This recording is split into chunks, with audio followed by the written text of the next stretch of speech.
Kev, 2 days to go until the big kick-off against York City. Do you feel like your team's in a good place going into it? I think every manager in the league will tell you they probably want to be ahead. You won't know till you kick off, and it's a long season ahead, so there'll be many ups and downs, and it's been quite a long off season, I think, for everyone. So I guess everyone's looking forward to it, and you never quite know what's going to come until you actually kick off. But looking forward to it, and the players are ready.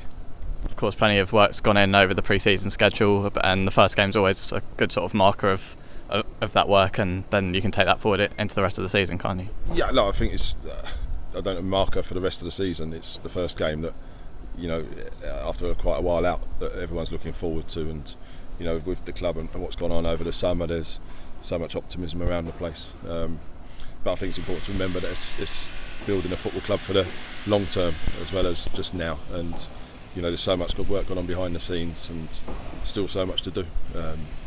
So we're looking forward to the game and ready for it. Of course, last season the players did brilliantly in the circumstances. With the takeover completing last month, how hopeful are you that they can replicate or even better that level of performance this season? Yeah, I think everyone tells me that you've done it without 13 players. We've got every season's different. We've lost 7 players at the end of last year from what we had, and we've brought in 2 or 3. So we know we need to bring 2 or 3 more in, but it's important to get the right ones, and not just for numbers. So we're looking and continuing to try and improve with 1 or 2, but looking for consistency and level of performances again, which we demand no matter it's the first game, last game of the season, and that's up to the players when they cross the white line. What difference has the takeover made to the sort of targets you can set and how you can work on a day-to-day basis? Because it's only literally less than 3 weeks ago, there's so much to do around it. So we're building a football club. The consortium are coming in, and they're rebuilding a new football club, if you want, because it's been so many years of stuff that staff have missed. We've lost staff. I've only been able to bring certain members of staff last week or so. So yeah, lots to do. There's still so much work to do, and it's going to take time to get the right infrastructures everywhere, and we've got to be wary of that, but we've got to be ready as well to play football. It's been a great response to the takeover from the fans. More than 7,000 tickets sold for Saturday's game, so it'll be a great atmosphere, won't it? Yeah, absolutely. And I think the sense of they've got their club, and it's new owners, a new future. But don't forget, the fans still turned up last year in their thousands, and we've had 8,500 here anyway. So it doesn't surprise me, because of how good our fans are and the numbers they've always turned up in. And our job's always to try and give them a team to be proud of, and a team that when they go on the pitch, we know they give everything for the shirt. I believe a few of them will be here tomorrow helping get the TIFO display ready. How special will that be, coming out the tunnel and seeing all the fans holding that up? Yeah, it'd be brilliant. It's, as you say, a special occasion, and I'm sure it'll be marked the right way. My focus is always on football. Listen, even this interview, we're talking about everything but football. So it's got to be my focus. That's all I'm worried about, what goes on the pitch. Yeah, York are our opponents on Saturday. Certainly a tough task to start the season. What challenge will they bring? A real tough one. I've watched the pre-season, and obviously Adam's gone in at the end of last season and has made changes, but you can see his blueprint of how they want to play, and some very good players that they've signed as well to add to the style of football they're bringing. So done a brilliant job at Worthing last year, and carrying that on now with York, and it's a brilliant club. And something that I think we're quite grateful to as well from last year, as a football club we are, but real good players, dangerous players in attacking areas, and I think it makes for a good game, and one that I'm sure they'll be looking forward to as well. Thank you. Kevin, first of all, it's been a long 12 months. How are you, and were you able to have a bit of a break from football over summer? No, got away in that, so that was nice.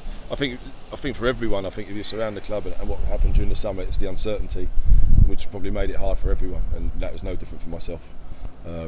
You can plan as much as you want, but until you know what's happening, then that becomes difficult, obviously. So as soon as the takeover happened, that was a relief, and then there's a lot of work to catch up on. So we've been doing that non-stop for the last 3 weeks. And it's been quite a strong pre-season for you. What have been your biggest takeaways going into York City on Saturday? No, I think we've only managed to play here once, which it's unfortunate. We would like to play at home more in front of fans, but I think everyone will look at it. I've been in pre-seasons where you win every game and then you start poorly, or the opposite of that. It's what happens when you get running. I think every manager in the league will tell you it's about getting the lads through fit and injury free to a certain extent. And I think we've done okay, barring one or two, and still one or two to come back, which will be important for us. You've been able to make some transfers since the embargo was lifted. Some exciting players in there, including the likes of Josh Walker, who's going to add some real pace and impetus. How excited are you to see these new signings in action? Yeah, obviously bringing Gubbo and Walks in are the two that we've managed to do, and George Wind as well, which has happened recently. But yeah, please, we want to get the right ones. I think that's the most important thing. We need a couple more at least. So we're looking and working.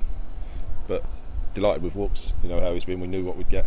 Joe, obviously, we've had before, so he's had the experience of being in the league as well. So that will stand him in good stead as well. And George Wind has played a lot of men's football, obviously coming from the league, a couple of leagues below. But he'll be fine with us, and once he settles in, and he'll be a great addition for us. What areas are you looking to strengthen in then, if you do bring a couple more bodies through the door?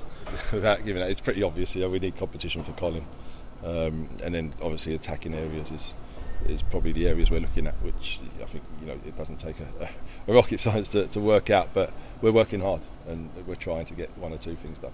And you had the best defensive record in the league last season, which I know is something you're very proud of. What are you doing to make sure that you keep that record this season? I think it's always a team thing.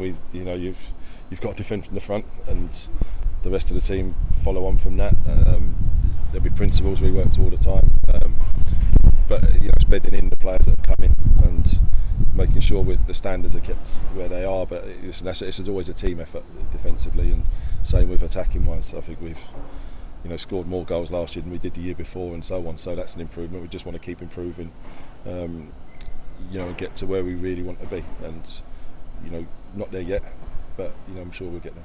What would you say the sort of goal is for this season then? Listen, always try and improve. I think it's every game, everything, just improve. I think going setting targets and goals, that's for other people. I can't. My thing is to get better every day, and that's for the players as well, to improve what we do on and off the pitch. There's so much change around the club that we're trying to move as quick as we can, but it takes time, and for everyone around the place, let's keep standards high, keep the professionalism high, and work every day, and let's see where it takes us.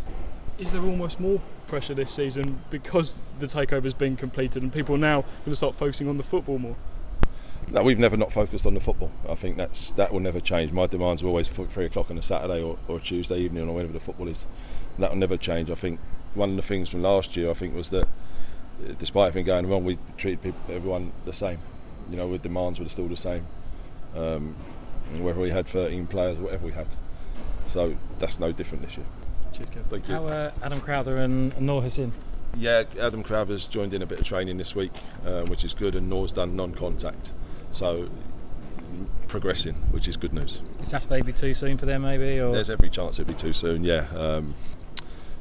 Noor's obviously had quite a while out, so when they miss pre-season as well, we've got to build up a level of fitness.